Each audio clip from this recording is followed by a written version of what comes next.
Hello P6. For today's comprehension, we are going to be thinking about pens, and in particular we're going to think about these types of pens. These pens, as we know, sometimes we call them ballpoint pens, don't we? But sometimes you'll hear adults use the word biro pens. And today we're going to find out all about the man who invented this particular type of pen. Now, his name was Ladislao Biro. And Ladislao Biro was living in Hungary in the 1930s when he came up with the idea to invent this particular type of pen, these biro pens. Now, what you're going to do today, well, the first thing I'd like you to do is go onto our website and go and watch the video all about Ladislao Biro and find out all about his life and how he and his brother came up with the idea for biro pens. Once you've done that, then I'd like you to go and download today's comprehension activity. Now, for our comprehension activity today, I'd like you to go and read through the passage as carefully as you can, at least 2 or 3 times. And then today we are not thinking about the questions. We're not doing those today. We'll leave those till tomorrow. Today what we're going to think about is the vocabulary that's in today's passage.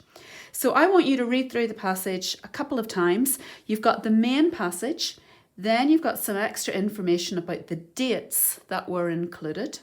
You've also got an advert for the first biro pens, so you can find out a little bit more about that.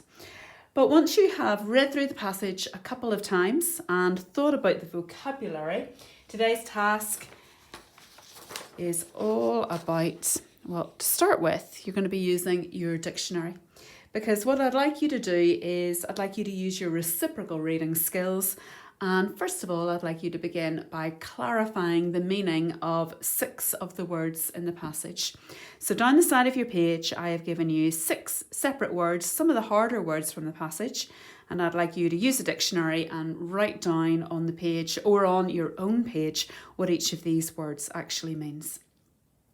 For your second activity today, I'd like you to make your own word search. Now, I have given you a squared page, but if you don't have access to a printer, that's okay. You could perhaps draw out a grid on a squared piece of paper. If you have an old maths book or anything in the house, you could use.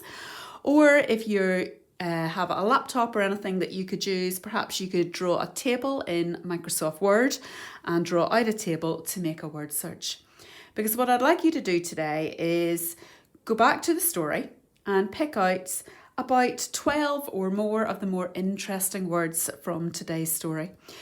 Put those words into your word search. Now remember, words in a word search can go across, they can go horizontally, they could go vertically, so they could go straight down, they could go in reverse, so they could go up, they could also go backwards if you're doing a horizontal one, they also can go diagonally.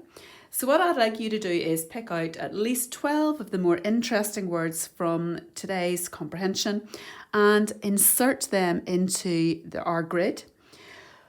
Put in as many words as you can. Don't forget, really important, at the bottom of the page, write down the words that you have included.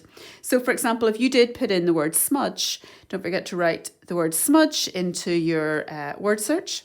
But then once you've done that, write the word smudge at the bottom of the page. Because once you've finished your word search, you've got at least 12 words into it. You're going to fill in the extra spaces with some random letters. And once you've done that, then I would like you to challenge somebody in your family to have a go at completing your word search. So for today, folks, as I've said, we're going to start off by watching the video. Then we're going to read through our comprehension passage a couple of times, and then you're going to have a go at some vocabulary work.